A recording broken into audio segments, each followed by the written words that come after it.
खुलवा रहा है? सरकार। नशे का कारोबार कौन बढ़ा रहा है? सरकार। ये बियर बार का ठेका कौन देता है? सरकार। हुक्का बार का ठेका कौन देता है? सरकार।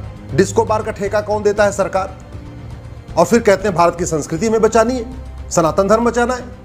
बात की बात होती है, गांधी जी की चर्चा भी होती है, संविधान की बात होती है, लेकिन गांधी जी चाहते क्या थे और संविधान में क्या लिखा था, इस पे न संसद में चर्चा होती है, न विधानसभा में चर्चा होती है, न लोकसभा में होती है, न राज्यसभा में होती है। इस संविधान में एक आर्टिकल 47 है। आर्टिकल 47 कहता है कि भारत को नशा मुक्त बनाना है, शराब मुक्त बनाना है। नशे के कारण करोड़ों माँ बाप अपने नशेड़ी बच्चों से परेशान हैं। करोड़ों हमारी बहनें अपनी नशेड़ी पतियों से परेशान हैं। करोड़ों बच्चे नशेड़ी बाप से परेशान हैं। घर में हिंसा हो रही है, मारपीट हो रही है, घर में तनाव है नशे के कारण। और नशे का कारोबार इतना बढ़ चुका है कि स्कूल कॉलेज तक पहुंच चुका है। स्कूल के आसपास जो चाय की दुकान है वहां नशा बिक रहा है, गांजा बिक रही है, अफीम बिक रही है। कॉलेज के आसपास जो चाय की टपरी लगी है वहां पे जो आपको चाहिए, अफीम चाहिए मिल जाएगी, कोकीन चाहिए मिल जाएगी, भांग मिलता है, गांजा मिलता है, सब कुछ मिल रहा है। देखने में वो सिगरेट का पैकेट होता है, लेकिन सिगरेट के अंदर गांजा भरा होता है। और ये सब कौन कर रहा है? ये सब हमारी सरकारें कर रही हैं। नशे के कारण हमारी संस्कृति बर्बाद हो रही है, हमारी सभ्यता बर्बाद हो रही है, हमारे परिवार टूट रहे हैं, माँ बाप के रिश्ते खराब हो रहे हैं, पिता पुत्र के रिश्ते खराब हो रहे हैं, पति पत्नी के रिश्ते खराब हो रहे हैं नशे के कारण। लेकिन नशे के खिलाफ कठोर कार्रवाई नहीं हो रही है, कठोर कानून नहीं बन रहा है। बलात्कार की घटनाओं का मूल कारण नशा है। रोड रेज का सबसे बड़ा कारण नशा है। घरेलू हिंसा का सबसे बड़ा कारण नशा है। गरीब की गरीबी का मूल कारण नशा है। 200 रुपये मनरेगा में मिलता है और आते समय वो घर नहीं लाता, वो 200 रुपये का पौवा पी के आ जाता है। तो शराब का ठेका कौन खुलवा रहा है? सरकार। नशे का कारोबार कौन बढ़ा रहा है? सरकार। ये बियर बार का ठेका कौन देता है? सरकार। हुक्का बार का ठेका कौन देता है? सरकार। डिस्को बार का ठेका कौन देता है? सरकार। और फिर कहते हैं भारत की संस्कृति में बचानी है, सनातन धर्म बचाना है। एक तरफ बात हो रही है कि हमको सनातन धर्म को मजबूत करना है, और दूसरी तरफ नशे के कल्चर को बढ़ाया जा रहा है। मैं आप लोगों से निवेदन करता हूं, नशे के खिलाफ आवाज उठाइए। ये संविधान के आर्टिकल 47 लागू करने की बात मांग करिए। और सबसे बड़ी आश्चर्य की बात यह है कि नेता आर्टिकल 47 लागू करने की मांग नहीं करते। बात समझ में आती? ये बाबा, कथावाचक, महामंडलेश्वर ये क्यों नहीं मांग कर रहे आर्टिकल 47 की? सबको कहते हैं नशा मत करो, नशा मत करो, लेकिन सिंगापुर जैसा कानून बनाने की मांग नहीं करते। सिंगापुर में किसी ने 900 ग्राम गांजा, उसके पास 900 ग्राम गांजा मिला था, सीधे फांसी हो गई। सिंगापुर में किसी की हिम्मत नहीं पड़ती नशे ड्रग स्मगलिंग की। और हमारे देश में इतनी ज़्यादा ड्रग स्मगलिंग हो रही है, इतनी ज़्यादा ड्रग स्मगलिंग हो रही है, यूनिवर्सिटी हो, कॉलेज हो, इवन आजकल तो इंटर कॉलेज जो 10वीं 12वीं का स्कूल है वहाँ पे भी अफीम, गांजा, चरस पहुँच गई है। घर घर चरस अफीम पहुँच रही है। मेरा आप लोगों से निवेदन है, ये नेताओं की जुमलेबाजी पे मत जाइए, नेताओं की बतौलेबाजी पे मत जाइए। जरा दिल लगा के और दिमाग से सोचिए कि क्या होना चाहिए, क्या नहीं होना चाहिए। ये संविधान में हर समस्या का समाधान है, लेकिन संविधान के प्रावधानों पे चर्चा नहीं होती। हम सिंगापुर जैसा कानून क्यों नहीं बनाते कि जो आदमी ड्रग स्मगलिंग करेगा उसको फांसी दे देंगे। इसी नशे के कारोबार ने हमारे पंजाब को बर्बाद कर दिया।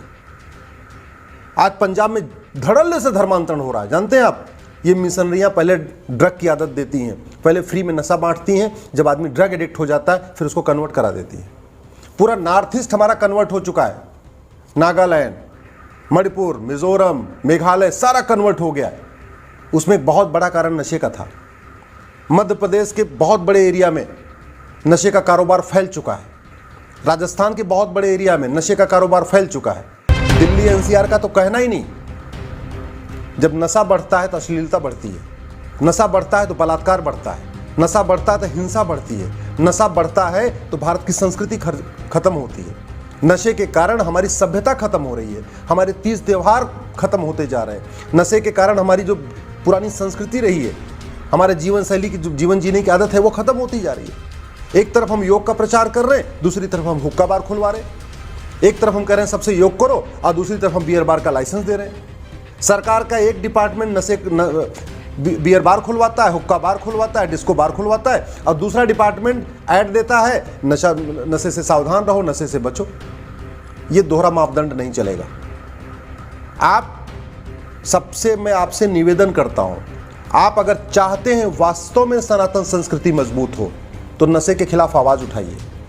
आप अगर किसी मठ से जुड़े हुए हैं तो या आप किसी की कथा सुनते हैं, किसी को अपना गुरु मानते हैं, तो जाकर उससे कहिए कि गुरुदेव आप सारी बात करते हैं, नशे के खिलाफ कठोर कानून की मांग क्यों नहीं करते। ये महामंडलेश्वर कथावाचक, कृष्ण कथावाचक, राम कथावाचक जो दुनिया में हजारों की संख्या में है, ये आर्टिकल 47 लागू करने की मांग क्यों नहीं कर रहे।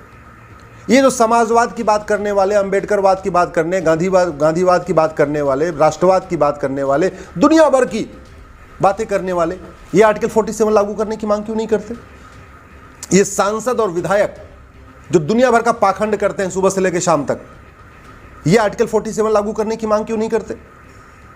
ये समाज सेवी और एनजीओ चलाने वाले, अपने आप को राष्ट्रभक्त कहने वाले, ये आर्टिकल 47 लागू करने की मांग क्यों नहीं करते। क्या भारत अब नशे के कारोबार से चलेगा। क्या सरकार को परिवार बर्बाद करने से खुशी मिल रही है। पूरा परिवार का परिवार तबाह हो रहा है और सरकारें शांत है। वो किसी की सरकार हो, XYZ किसी की सरकार हो, नशे पे सब मौन है। कोई भी सांसद हो, कोई भी विधायक हो, कोई भी मंत्री हो, आर्टिकल 47 लागू करने की मांग नहीं करता।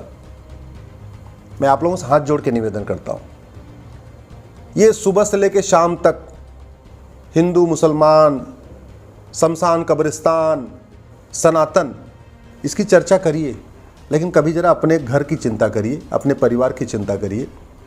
वास्तव में सनातन संस्कृति को बचाना है तो नशे के खिलाफ, हुक्का बार के खिलाफ, बियर बार के खिलाफ, डिस्को बार के खिलाफ आवाज़ उठाइए।